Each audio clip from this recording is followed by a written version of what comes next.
요한복음의 이 포도주는 2장에 기록되어 있는 포도주도 그렇고 요한복음 15장에 예수님께서 내가 포도나무다 이렇게 말씀하신 말씀과 또 요한복음 19장에 가보시면 예수님께서 신포도주를 입에 머금고 마지막 십자가에 매달려 죽어가시는 그 모든 과정까지 이 포도주는 예수님의 보혈을 상징하고 또 의미하고 있는 말씀입니다.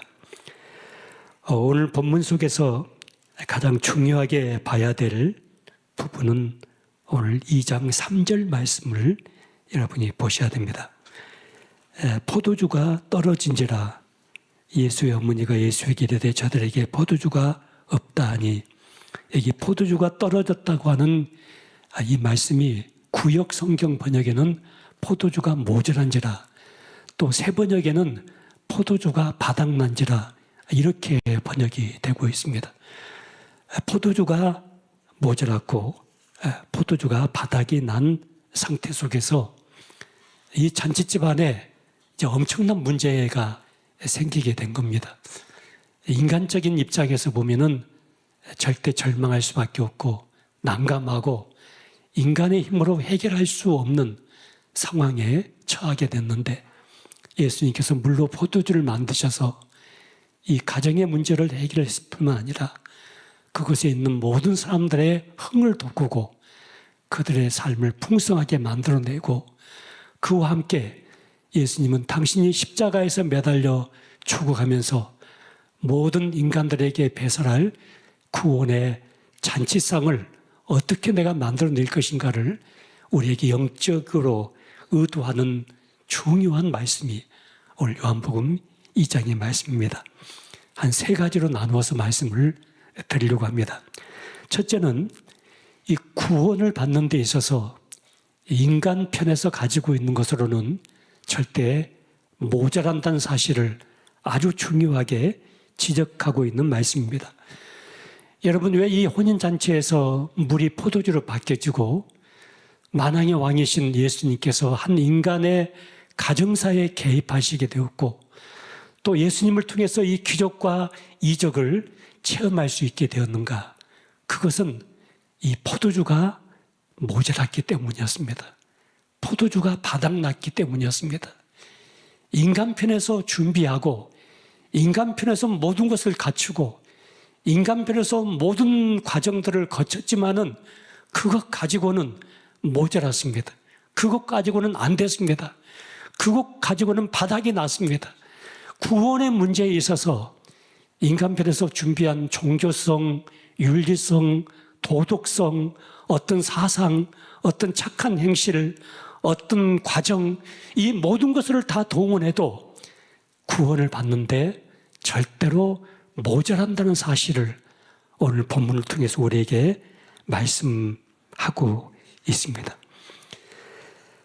요한복음에 보시면은 계속해서 이 인간 편에서 가지고 있는 것이 얼마나 모자라고 부족한 것인가를 거듭거듭 우리에게 역설을 하고 있습니다. 요한복음 2장 다음에 3장은 니고데모 사건을 중심으로 이 3장이 기록이 되고 있습니다. 니고데모는 종교적으로 완벽했습니다. 윤리와 도덕적으로 완벽했습니다. 그리고 많은 사람들에게 중심적인 삶을 살았고 또 존경받는 삶을 살았습니다. 그의 행실과 그의 구제, 그의 마음 씀씀이가 보통 사람을 뛰어넘는 그런 윤리성을 가지고 있었습니다. 어느 날 예수님께서 한밤중에 이 니고데모를 진단을 하십니다. 그리고 진단서를 발부하기를 너는 구원받았다. 너는 하나님의 자녀가 되었다. 너는 천국 백성이 됐다. 이렇게 진단서를 발부하신 것이 아니고 너는 모자란다. 너는 물과 성령으로 거듭나지 아니하면 하나님 나라에 들어갈 수가 없다. 너는 구원을 받아야 될 존재다. 네가 가지고 있는 그 종교성, 윤리성, 도덕성, 착한 행실, 네가 갖고 있는 그 사상과 그 선한 행동으로 절대 구원은 이루어질 수가 없다. 너는 물과 성령으로 거듭나야 된다고 이 니고데모를 진단하십니다. 한 장 또 넘겨보시면 요한복음 4장은 수가성 우물가의 한 여인을 중심으로 사건이 전개되고 있습니다. 이 여인은 이 세상에서 자기의 목마름을 해결할 수 있는 모든 것을 구하고 찾았습니다. 때로는 물질을 붙잡기도 했고, 명예를 붙잡기도 했고, 때로는 남편을 붙잡기도 했고, 그 모든 것을 다 동원해서 자신의 그 목마름과 자신의 인간의 본질적인 모든 문제를 해결하기 위해서 몸부림쳐 봤지만은 그것으로 해결이 되지 않았습니다. 생수 대신 예수 그리스도를 이 여인이 만났을 때 비로소 이 여인의 모든 문제는 해결되고 이 여인은 구원의 삶으로 다시 새로운 출발을 시작하게 되는 이 사건이 요한복음 4장의 중심 사건입니다. 요한복음 5장은 38년 된 중풍병자를 고치신 사건이 중심 사건으로 기록되고 있습니다. 38년 동안 모든 의술을 다 동원했습니다. 인간적인 처방과 인간적인 경험과 용하다는 사람들을 다 만나봤고 용하다는 병원을 다 찾아봤고 인간이 할 수 있는 모든 경험과 지식을 다 동원해봤지만은 38년 동안 안 됐습니다. 이룰 수가 없었습니다. 모자랐습니다. 구원을 받을 수가 없었습니다. 고침을 받을 수가 없었습니다. 그래서 예수님께서 이 38년 된 병자를 찾아가셔서 그 병자를 일으킨 사건이 요한복음 5장의 중심 사건입니다. 한 장 더 넘겨보시면 요한복음 6장은 500여의 기적의 현장을 중심으로 사건이 기록되고 있습니다. 그 옛날 푸른 잔디밭 위에 남자 장정만 5,000명, 어린아이, 여자, 노인까지 합치면 2만여 명의 사람들이 굶주려 있었습니다. 그런데 그 굶주려 있었던 2만여 명의 사람들이 가지고 있었던 인간편에서 준비한 것은 고작 보리떡 5개와 물고기 2마리밖에 없었습니다. 이것 가지고 이 문제를 도저히 해결할 수가 없었습니다. 모자랐습니다. 부족했습니다. 절대 안 됐습니다. 여러분 500여의 기적의 현장에서 보리떡 5개와 물고기 2마리가 등장했던 것은 이것 가지고 이 문제를 해결할 수 있는 가능성이 있기 때문에 등장한 것이 아니고 이것 가지고는 이 문제를 절대 해결할 수 없다는 사실을 극명하게 드러내기 위해서 이 물고기 보리떡이 등장했던 것입니다. 예를 들면 우리가 1억 원어치 빵을 사와야만이 다 먹일 수가 있는데 거기 1,000원어치 호두과자가 왔다고 하면은 그 1,000원어치 호두과자가 등장했다면은 그거 가지고 이 1억 원의 문제를 해결할 수 있는 가능성이 있기 때문에 등장한 것이 아니고 이것 가지고는 이 문제가 도저히 해결할 수 없다고 하는 것을 극명하게 드러내기 위해서 이 1,000원어치 호두과자가 등장하는 것처럼 마찬가지로 이 2만여 명의 모든 굶주림 앞에서 이들의 인생의 문제 앞에서 당면한 배고픔 앞에서 인생의 갈증 앞에서 목마름 앞에서 인간의 본질적인 모든 질문 앞에서 인간편에서 준비하고 인간편에서 가지고 있는 것으로는 이 문제가 해결이 되지 않았습니다. 그래서 예수님께서 나타나시고 예수님께서 개입하시고 그래서 그 모든 사람들이 배불리 먹고 12바구니가 남았던 기적의 역사적인 사건이 요한복음 6장의 중심 사건입니다. 인간편에서 가지고 있는 어떤 도덕성, 어떤 윤리성, 어떤 철학, 어떤 사상을 동원해도 인간은 구원을 받는데 절대 모자랍니다. 절대 부족합니다. 그것은 안 됩니다. 인간의 본질적인 목적과 의미와 가치를 해결해 줄 수 있는 다른 종교, 다른 사상, 다른 철학이 있다고 한다면은 하나님이 인간의 몸을 입고 이 땅에 인카네이션 하실 이유가 없습니다. 인간의 몸을 입고 성육신 하실 이유가 없습니다. 다른 종교를 통해서 구원받을 수가 있고 다른 사상을 통해서 구원받을 수가 있고 다른 윤리와 도덕을 통해서 구원을 받을 수 있다고 한다면 왜 하나님이 인간의 몸을 입고 이 땅에 오셔서 하늘과 땅 사이에 매달려 피와 물을 다 쏟아가시면서 죽어가셔야 될 이유가 어디 있겠습니까? 절대로 안 되기 때문에 하나님이 인간의 몸을 입고 이 땅에 오신 것입니다. 사도행전 4장 12절 말씀은 이렇게 기록하고 있습니다. 다 같이 한번 봉독하겠습니다. 다른 이로서는 구원을 받을 수 없나니 천하 사람 중에 구원을 받을 만한 다른 이름을 우리에게 주신 일이 없음이라 하였더라. 천하 모든 사상가, 철학가, 영웅들, 종교가들, 모든 사람들 속에 우리에게 구원을 받을 만한 다른 이름을 주신 일이 없다고 성경은 쐐기를 받고 있습니다. 요한복음 14장 6절 말씀입니다. 예수께서 이르시되 내가 곧 길이요 진리요 생명이니 나로 말미암지 않고는 아버지께로 올 자가 없다. 구원을 받을 자가 없다. 영생을 얻을 자가 없다. 천국에 들어올 자가 없다. 나로 말미암지 않고는 성경은 쐐기를 박습니다. 이사야서 43장 11절 말씀입니다. 같이 봉독하겠습니다. 나는 여호와라. 나 외에 구원자가 없느니라. 여러분, 기독교의 모든 생명을 붙잡고 있는 것은 기독교의 유일성입니다. 구원의 유일성입니다. 예수 그리스도 외에, 십자가의 보혈 외에 인간의 죄 문제, 인간의 구원의 문제, 인간의 죽음 다음 내세의 문제, 인생이 어디서 왔으며 무엇을 하다가 어디로 가는 것인가, 인간의 죽음 다음에 무엇이 존재하는 것인가, 인간의 본질적인 모든 질문에 대해서 예수 그리스도 외에는 답이 없다. 예수 그리스도 외에는 길이 없다. 예수 그리스도 외에는 구원이 없다는 사실을 성경은 갈피 속에 기록을 하고 있습니다.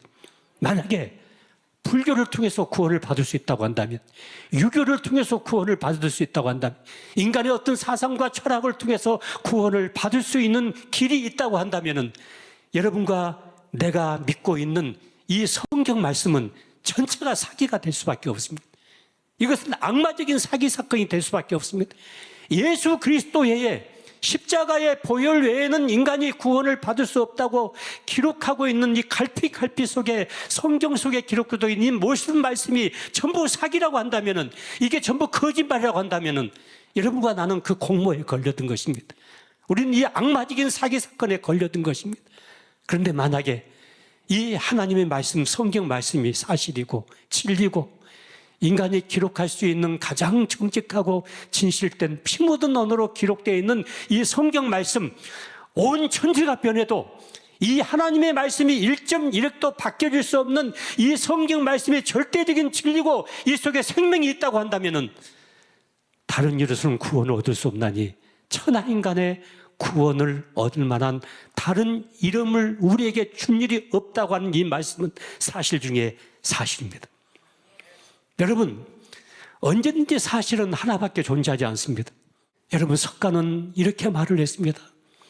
너희 구원은 너희가 도를 닦고 너희가 스스로 깨닫고 너희가 해탈을 해서 얻으라고 말을 했습니다.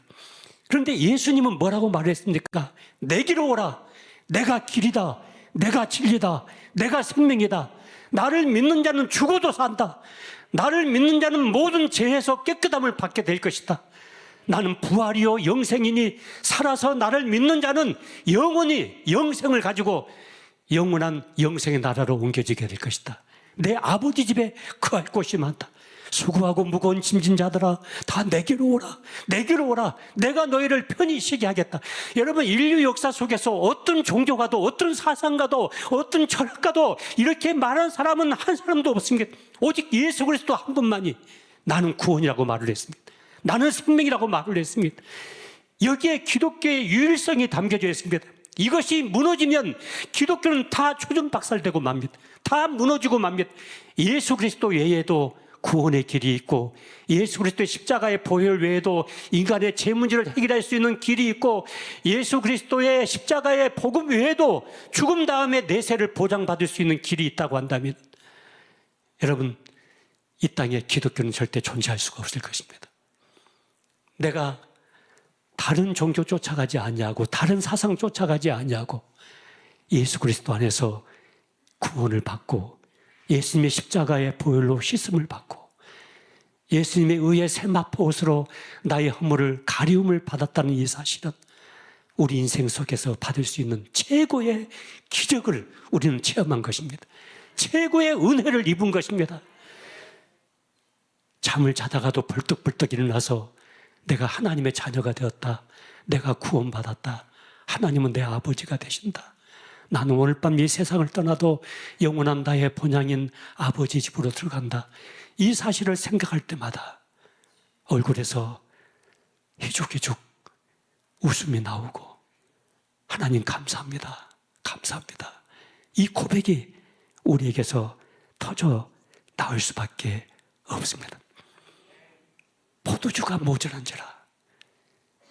거기에 예수님이 등장하셔서 이제 4절부터 보시면 예수님께서 내 때가 아직 이르지 않았다. 이 때라는 낱말이 요한복음에 7번 기록되고 있는데 그 때는 어느 때를 말하냐면 예수님이 십자가에 못 박혀 죽으실 때, 그 십자가에 못 박혀 죽으시면서 십자가에서 피와 물을 다 쏟으실 그 때를 가리키고 있었습니다. 예수 그리스도를 통해서 모든 인간은 구원을 받고 모든 인간의 구원의 잔치상은 배설될 수가 있고 예수 그리스도의 십자가의 보혈을 통해서 인간의 본질적인 모든 문제는 해결될 수 있다는 사실을 우리에게 드러나게 하는 예수님의 공생애를 시작하시면서 처음 행하셨던 이 기적의 현장입니다. 두 번째로 오늘 본문 속에서 우리가 들어야 될 또 하나의 영적인 중요한 메시지가 있습니다. 그것은 인간의 마지막이 하나님의 출발점이 된다는 사실입니다. 오늘 이 잔치집안의 이 사건은 여러분이 가볍게 생각할 사건이 아닙니다. 유태인들은 보통 결혼잔치를 일주일씩 합니다. 그래서 굉장히 그때는 교통편도 발달되지 않았기 때문에 어느 집에 잔치집에 초대를 받게 가게 된다면 하루 이틀 3일씩을 걸어서 가기도 하고 나귀를 타고 가기도 하고 그래서 일주일 동안 결혼식이 진행이 되고 있는데 그 먼 거리를 여행하고 온 사람들에게 이 결혼식에서 가장 중요하고 가장 대표적인 음식인 이 포도주가 바닥에 나버렸다고 할 때 이 잔치집 안에는 완전히 주저앉는 것입니다. 연회장은 물론이거니와 양가의 부모님, 신랑, 신부 이 모든 사람들이 이 상황을 어떻게 해결할 수 있는 상황이 아닙니다. 절대 절망입니다. 그렇게 준비를 했는데 몇 년씩 우리 집 도련님 장가 보낸다고 준비를 했는데 이게 중간에 완전히 난장판이 되고 만 것입니다. 손님들은 불평불만을 하겠죠. 잔치집에 초대해놓고 이거 마실 포도주도 내놓지 않고 이게 무슨 일이냐고 야단을 치겠죠. 여러분 이 상황은 이게 보통 상황이 아닙니다. 뭐 그때 무슨 마트가 옆에 있어가지고 가서 포도주를 사올 수 있는 상황도 아니고 무슨 택배 회사가 뭐 달려와가지고 포도주를 갖다 줄 수 있는 상황도 아닙니다. 이런 절대 절망, 절대 좌절, 절대 낙심. 자, 이 상황에 처해 있는데 여기가 인간의 마지막이 아니었다고 하는 것입니다. 거기에 우리 주님이 계셨습니다. 주님이 계셨습니다. 인간의 마지막은 주님의 새로운 역사의 출발점이 될 수가 있었습니다. 물로 포도주를 만드셔서 이전보다 더 역전의 인생을 살게 만들고 새 판을 짜고 그리고 거기 있는 모든 하객들에게 더 큰 기쁨과 더 큰 풍성함을 제공할 수 있는 새로운 역사의 현장을 예수님께서 만들어 내신 것입니다. 여러분 우리 한국에 1년에 자살하는 사람들이 한 15,000명 정도 평균적으로 됩니다. 여러 가지 이유로 자살을 하겠습니다마는 이 자살하는 사람들이 가지고 있는 공통적인 심리 하나가 있습니다. 그것은 내가 지금 당하는 이 밤이 내 인생의 전부라고 생각해 버립니다. 내가 당하는 이 실패가 내 인생의 전부다. 내가 당하는 이 어둠이 내 인생의 전부다. 내가 당하는 이 혹독한 추위가 내 인생의 전부다. 거기서 사람들은 자기 자신의 하나의 무게를 감당하지 못하고 자신을 포기해버리고 주저앉아버리고 낙심해버립니다. 그래서 생을 끝내버리는 사람들이 1년에 15,000명 정도가 자살을 하게 됩니다. 그런데 여러분과 나도 솔직히 이야기하자면 우리도 낙심거리가 없습니까? 절망할 거리가 없습니까? 우리도 얼마든지 죽고 싶은 그런 상황에 처해보지 않았습니까? 그런 것이 우리에게도 많이 있었습니다. 그러나 그런 것이 있음에도 불구하고 이 인생의 실패의 밤이 내 인생의 전부는 아니다. 이 밤이 지나간 다음에 하나님의 새벽이 밝아오게 될 것이다. 내가 지금 좌절하고 낙심할 수밖에 없는 이 사건이 내 인생의 전부는 아닐 것이다. 이 사건 배후에 역사하시는 하나님의 손길이 움직이기 시작하시면 내 인생의 새벽은 밝아오게 될 것이다. 이 밤은 내 인생의 전부는 아니다. 이 실패는 내 인생의 전부는 아니다. 이 실수와 이 허물은 내 인생의 전부는 아니다. 이 실수와 허물을 뛰어넘어서 하나님의 새벽이 오고 하나님의 아침이 올 것이다는 이 믿음을 가지고 있는 사람들은 자신에게 닥쳐오는 인생의 비바람과 눈보라의 환란 속에서도 믿음으로 뚜벅뚜벅 그 인생을 걸어갈 수가 있는 것입니다. 사람들은 하루를 계산할 때 아침부터 저녁까지 하루라고 계산합니다. 그러나 성경은 그렇게 계산하지 않습니다. 창세기 1장에 보시면은 저녁이 되고 아침이 오니 이는 첫째 날이다. 저녁이 되고 아침이 오니 이는 둘째 날이다. 성경은 하루를 계산할 때 깜깜한 어둠에서부터 시작해서 광명한 새 아침을 향해 나가는 것을 하루로 그렇게 계산했습니다. 여러분 인생 속에서 지금까지 살아왔던 삶의 순간들보다 앞으로 살아낼 순간 속에 어쩌면 더 많은 환난도 올 것이고 더 많은 비바람도 불어올 것이고 인생의 여러 가지 난제들도 우리에게 다가오게 될 것입니다. 인생의 깜깜한 밤이 다가오게 될 것입니다. 그때 여러분이 꼭 붙잡아야 될 것은 이 밤이 내 인생의 전부는 아니다. 반드시 내 인생에 하나님의 새벽은 밝아오게 될 것이다. 하나님의 아침은 다가오게 될 것이다. 이 사실을 굳게 믿으셔야 됩니다. 새벽을 이겨낼 수 있는 밤은 존재하지 않습니다. 봄을 이겨낼 수 있는 겨울은 존재하지 않습니다. 부활을 이겨낼 수 있는 죽음은 존재하지 않습니다. 하나님은 우리에게 이렇게 말씀하십니다.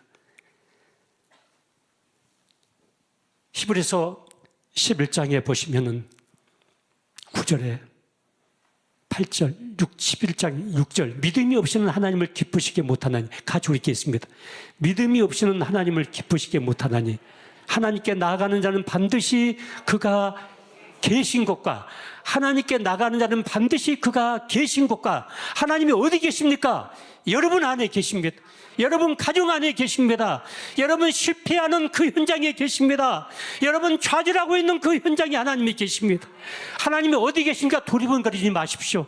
여러분이 손을 대는 그 현장에 하나님이 계십니다.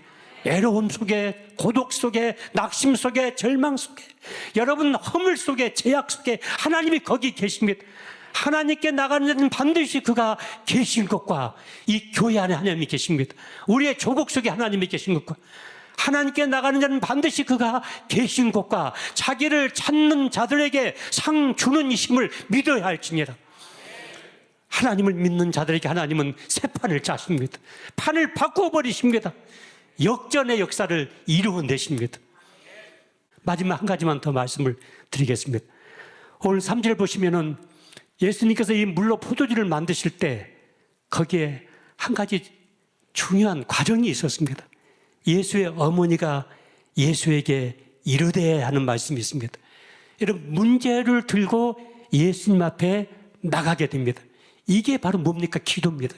기도를 소박하게 정의하자면 내가 가지고 있는 문제, 내가 가지고 있는 아픔, 내가 가지고 있는 어려움을 들고 예수님 앞에 나가는 것이 바로 기도입니다. 이 마리아의 기도를 응답하는 차원에서 예수님은 이제 물로 포도주를 만들어 가고 계십니다. 여러분, 기도라고 하는 것은 제가 지난주도 말씀을 드렸습니다만은 기도라고 하는 것은 우리가 가질 수 있는 최고의 자원입니다. 최우선 전략입니다. 기도는 내 인생의 포크레인이라고 생각합니다. 포크레인. 여러분, 저는 그 센터를 만들면서 이 포크레인 작업을 많이 시켜봤습니다. 포크레인도 미니 포크레인이 있고 공투가 있고 육다불이 있고 공텐이 있고 그래요. 이 공텐 포크레인이 와가지고요 하루 움직이기 시작하면요 내가 평생 삽을 가지고 일하는 그 모든 일을 더해서 공텐 포크레인이 하루 만에 딱 해버려요. 그러니까 이 포크레인 앞에서 삽질하기다 그런 말이 있잖아요. 여러분, 나는 삽질을 가지고 내 인생을 개척을 해나가지만은 하나님의 역사가 개입되기 시작하시면, 하나님의 손길이 개입되기 시작하시면, 하나님의 내 인생을 축복하기 시작하시면 기도는 내 인생의 포크린이 될 수가 있는 것입니다. 사랑하는 성도 여러분, 이제 길고 긴 겨울은 지나가고 하나님의 새로운 계절, 봄이 다가오고 있습니다. 우리 인생의 봄도 다가오게 될 것입니다. 여러분이 지금 어떤 상황 속에 처해 있든지 지금보다도 훨씬 더 좋은 여건, 좋은 환경, 좋은 상황, 좋은 축복, 좋은 건강을 하나님께서 만들어내실 것입니다. 이걸 우리가 믿으십시다. 믿고 믿음으로 이 걸음을 한 걸음 한 걸음 나가십시다.